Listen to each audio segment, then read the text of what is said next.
नमस्कार विद्यार्थियों, आज हम पढ़ेंगे राजस्थान में रेलों की स्थापना और विस्तार।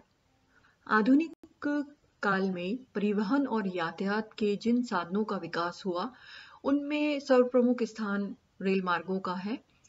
भारत में रेल मार्गों का निर्माण आरंभ करने का श्रेय अंग्रेजों को जाता है। भारत में रेल मार्गों के निर्माण के संबंध में सबसे पहले 1831 में विचार किया गया और उसके बाद विभिन्न चरणों में होते हुए और अनेक बाधाओं को पार करके 1849 में प्रायोगिक रेल मार्गों के निर्माण का कार्य आरंभ हुआ और उसके पश्चात 1855 में प्रमुख रेल मार्गों का निर्माण हुआ और उसके बाद लगातार वर्तमान तक रेल मार्गों का निर्माण की प्रक्रिया चलती आ रही है।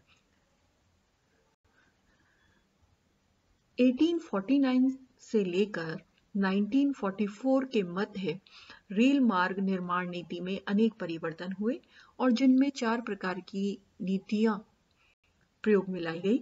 1849 से लेकर 1869 तक निजी कंपनियों ने स्वयं की पूंजी और लागत पूंजी पर सरकार द्वारा प्रतिवर्ष निश्चित लाभ देने की गारंटी व्यवस्था के अंतर्गत भारत में रेल मार्गों का निर्माण किया। 1869 से लेकर 1882 तक ब्रिटिश क्षेत्रों में स्वयं सरकार ने और देशी रियासतों ने अपने अपने क्षेत्रों में अपनी पूंजी से रेल मार्गों का निर्माण किया। 1882 से लेकर 1924 तक निजी कंपनियों और राज्यों ने नवीन गारंटी व्यवस्था के अंतर्गत अपनी पूंजी से रेल मार्गों का निर्माण किया और उनका प्रबंध भी अपने ही हाथों में रखा। 1924 से लेकर 1944 में तक सरकार ने रेल व्यवस्था का समस्त प्रबंध अपने हाथों में ले लिया। रेल व्यवस्था की स्थापना से भारत के राजनीतिक, सामाजिक और आर्थिक क्षेत्रों में हुए क्रमिक परिवर्तनों और सुपरिणामों के आधार पर भारतीय रेल समिति के 1884 के प्रतिवेदन में भारत में रेल व्यवस्था के उद्देश्यों को बहुत ही बढ़ा चढ़ाकर और अत्यंत उच्च और आदर्शवादी बताया गया। इस समिति के अनुसार भारत में रेल व्यवस्था की स्थापना के 4 प्रमुख उद्देश्य बताए गए। पहला था अकाल से सुरक्षा, दूसरा था व्यापारिक फसलों के उत्पादन में वृद्धि, तीसरा था कोयला खानों का विकास और चौथा था जनता की आर्थिक दशा में सुधार। लेकिन ये सत्य नहीं है, क्योंकि साम्राज्यवादी और शोषण नीति के पोषक अंग्रेजों से अधीनस्थों के हित और कल्याण की आशा करना बेकार है।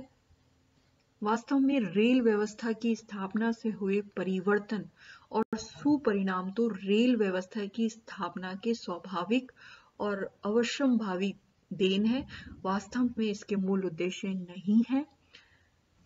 लेकिन एक बात तो यह सत्य है कि भारत में रेल व्यवस्था की स्थापना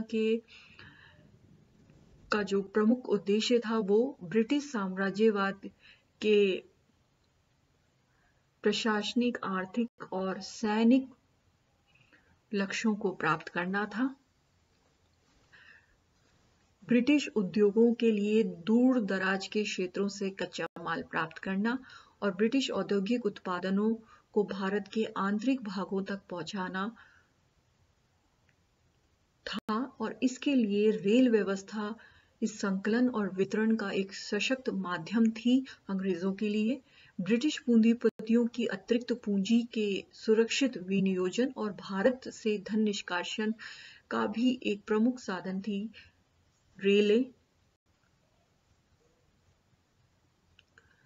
रेल व्यवस्था वृद्ध साम्राज्य के विभिन्न क्षेत्रों के पारस्परिक संबंधों को सुदृढ़ तथा प्रशासन को कुशल तथा सुचारू रूप बनाने में भी महत्वपूर्ण सिद्ध हो सकती थी और इसीलिए अंग्रेजों ने रेलों का निर्माण भारत में करवाया।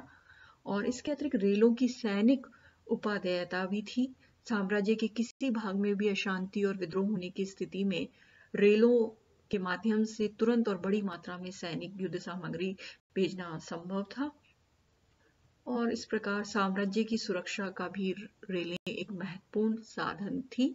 लेकिन अंग्रेजों ने चाहे अपने आर्थिक, सैनिक और प्रशासनिक उद्देश्यों के लिए रेलों का विकास किया, लेकिन रेलों के विकास से भारतीयों को भी लाभ हुआ।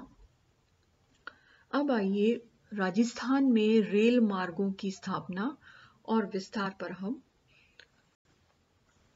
विस्तृत चर्चा करते हैं।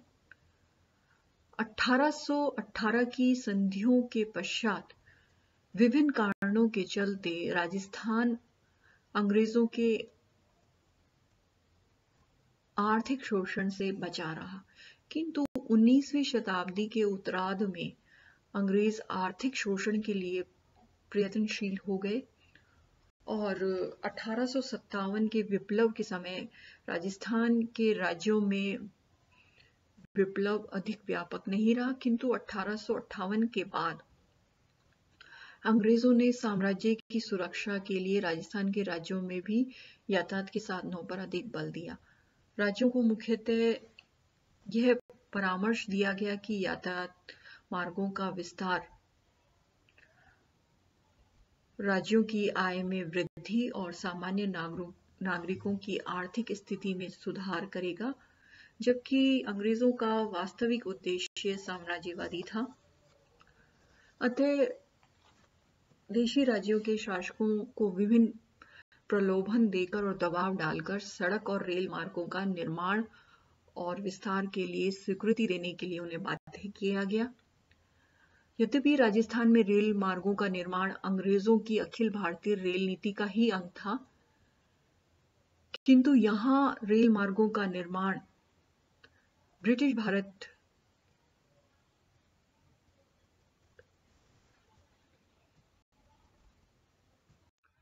से कुछ दशकों बाद उस समय प्रारंभ हुआ जब भारत सरकार ने रेल मार्गों के निर्माण में गारंटी पद्धति का परित्याग कर निजी कंपनियों के योगदान को कम कर दिया और सरकार स्वयं के धन से रेल मार्गों का निर्माण करने लगी। और इसी नीति के अंतर्गत 1874 से लेकर 1881 के मध्य राजस्थान में सर्वाधिक महत्वपूर्ण 720 मील लंबा दिल्ली अहमदाबाद छोटी लाइन रेल मार्ग का निर्माण हुआ और जिसका सर्वेक्षण और पटरी बिछाने का काम अंग्रेजों ने किया और इस रेलवे लाइन का नाम राजपूताना मालवा रेलवे रखा गया। यह रेल मार्ग अहमदाबाद से आरंभ होकर दक्षिणी पश्चिमी राजस्थान में माउंट आबू में प्रवेश करता है तथा उत्तर पूर्व में बांदीकुई तक चलकर वहां दो भागों में बढ़ जाता था, जिसकी एक शाखा बांदीकुई से आगरा और दूसरी दिल्ली तक जाती है।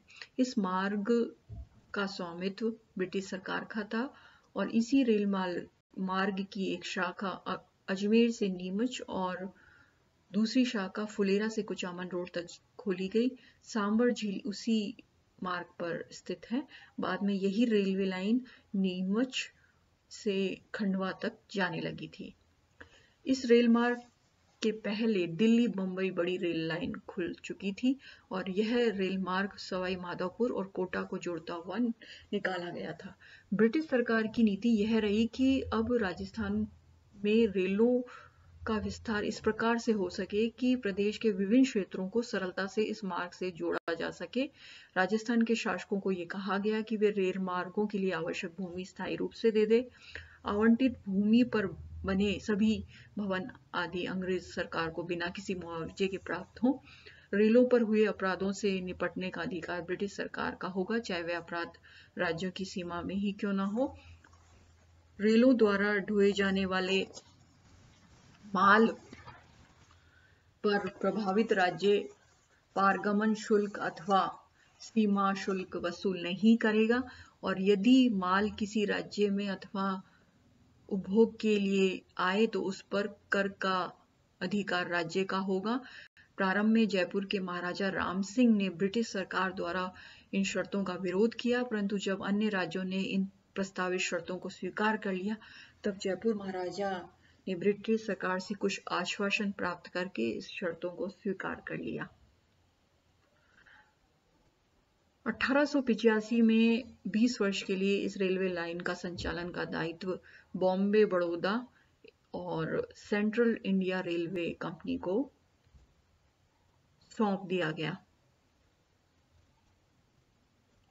राजस्थान में ब्रिटिश सरकार का जो दूसरा रेल मार्ग बनाया वो ग्रेट इंडिया पेनिसुला रेलवे द्वारा संचालित ग्वालियर आगरा मार्ग था, जिसका 19 मील का एक भाग धौलपुर राज्य में गुजरता है। धन्यवाद।